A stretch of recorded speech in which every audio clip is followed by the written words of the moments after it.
Good afternoon, ladies and gentlemen. Welcome back to another episode here on European Confessions. Apologies for not posting. Sometimes I just take a day off so as to rest my mind, because some of the confessions that I come across, they are quite terrible, and some of them I can't even post them here on our channel because of the community guidelines. So there is a message that I want to share with you guys, and this message, it comes from a translation of a message that I received. The message reads like this: Hello, Brother Nash, how are you? Can you please post my own story as hidden identity? My brother, my story goes on like this. I am a man who came here in South Africa. When I came to South Africa, this was like in 2008. And the funny part about my story, at that time, when people were still being given these asylums, so you would write everything on paper, everything that you were running away from, like what made you to run away from your own country. Well, on my own letter, I wrote that I was running away from my former boss because of the things that he had forced me to do. And the man who ended up reading my letter, he found it to be very funny. The man didn't believe that anything that is spiritual actually existed. The man then said that I was supposed to write another letter, as in I was running away from the political violence that was happening in Zim at that time, which was around 2008. So I ended up writing another letter.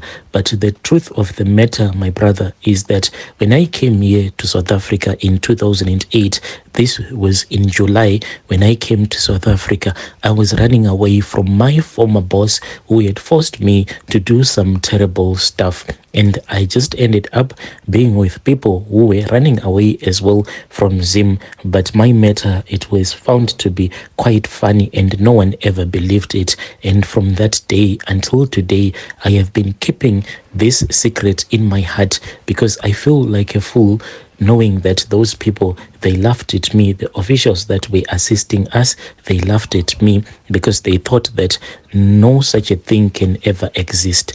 Well, my brother, when I was still back home, I used to work in a mortuary. I was working at this other biggest mortuary that is found in our country. It then happened that my boss, one time, he told me that he was going to come and pick me up at the place where I was staying at that time with my wife. He then said that he was actually on his way. So I woke up, my brother, and I was even complaining, and I was saying that being a poor man, it is not a good thing, because I had worked, my brother, for straight 48 hours. I was exhausted, but my boss, he had requested that I should return back to work. He came and he picked me up. So when he picked me up, he was using a double cab car that he had. In those days, these cars, they were called Machembe, those Toyota Hiluxes, the first ones, the nice ones that came out after this other old model. Most people who comes from Zim, they know this model that is called Machembe. It was mainly drove by elderly rich women, that type of Toyota Hilux. So I then went to the back, and as I was sitting at the back, the man had told me that I was supposed to make sure that the coffin that was at the back of the bakkie, it was not supposed to shake around. It was not supposed to move around, otherwise it was going to get damaged. We drove, my brother, throughout the night. And when we were driving, that was when my boss, he stopped. When he stopped, I thought that maybe there was something that he wanted to buy. But I looked around and I said, but my boss, at this place that he has stopped, it was in the middle of nowhere. Well, he then came at the back. That was when he gave me these other injections. These injections, usually, like when we want to transport a deceased body for a very long distance, we usually treat that deceased body so that it won't get bad. That was the injection. Those were the injections that he had given me so that I can inject the chemicals into that deceased body. At that time, I had not yet found out that there was actually a body inside that coffin. All that I was doing was holding this coffin steadily as we were driving. We drove, my brother. Then we entered into this other farm, and when we entered into that farm, we met this other man. Well, this man, he was a war veteran, and we drove deep into his farm. Then we opened up the coffin. When we opened up the coffin, I was shocked, even though I had worked in the mortuary for a very long time. But I was shocked to see that here we were transporting a corpse, and without having any documents or any papers at all. Then my boss told me that I had to inject those chemicals into that deceased body, because we were supposed to travel with this body for 2 more days.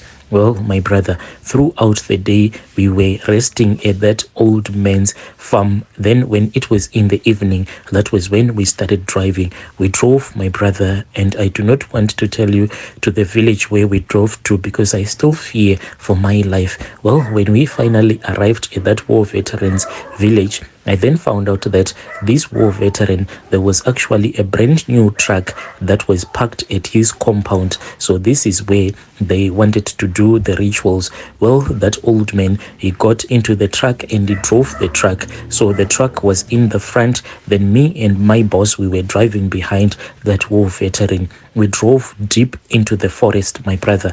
When we arrived at the forest, that was when we pulled out that coffin with the deceased body. Then we took that deceased body, and after that, we then removed that deceased body from the ground, and we then placed it on the driver's seat of that brand new truck, as if this deceased man was now the driver of that truck. My brother, when they tell you that in Africa there are a lot of strange things that happen, you must believe them.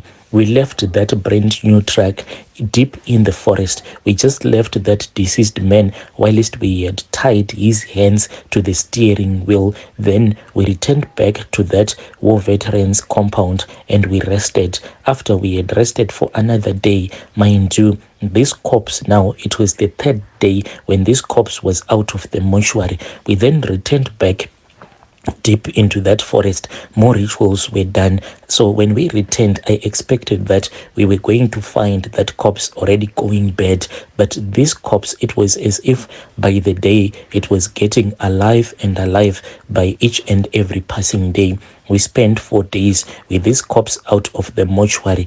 After the rituals had been done, we then returned back to the forest where we had left that truck, and we returned back to that war veterans compound, and then we removed the body of that man whom we had tied on the steering wheel. This man, that war veteran, he was a man with a lion's heart. I can never do such a thing, because when we were returning back to his village, he had placed the corpse of that dead man on top of his lap as he was driving. So it was as if him and that dead man, they were both driving. I can never do such a thing in my life. It was quite terrifying knowing that this man, these were the rituals that he had chosen to perform, as scary as they were.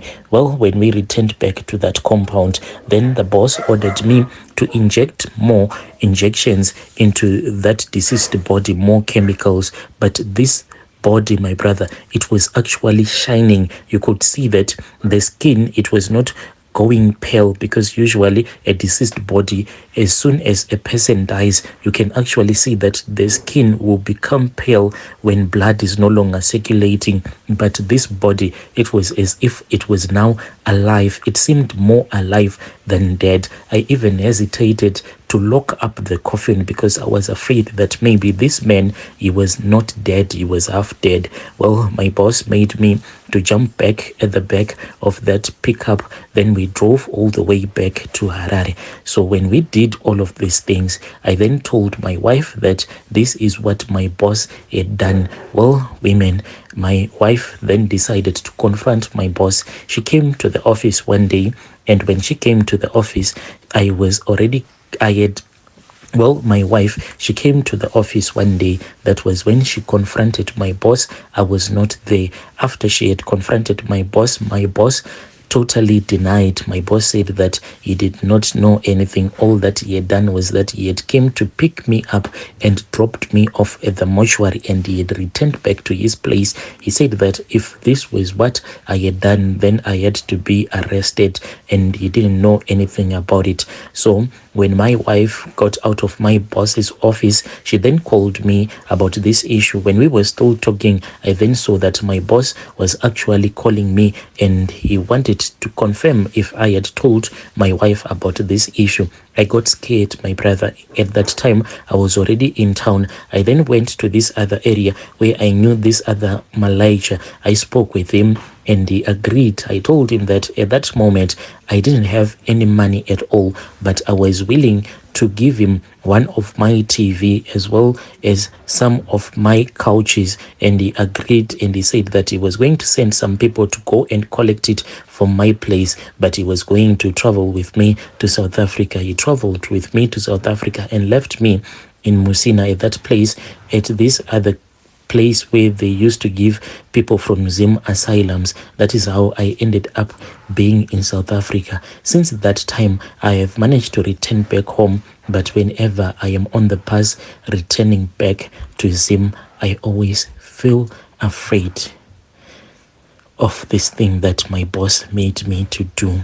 I do not feel comfortable at all. Yo, dear listeners, right there was a message that I received. This message was sent to me by our dear brother. He was saying that when he was busy giving out his story at the offices where they were giving out those asylums, the official actually laughed at him, and the official said, "That thing does not exist. How can you say that you took a body from the mortuary for 4 days and no one caught you?" Yo, strange things do happen in this world.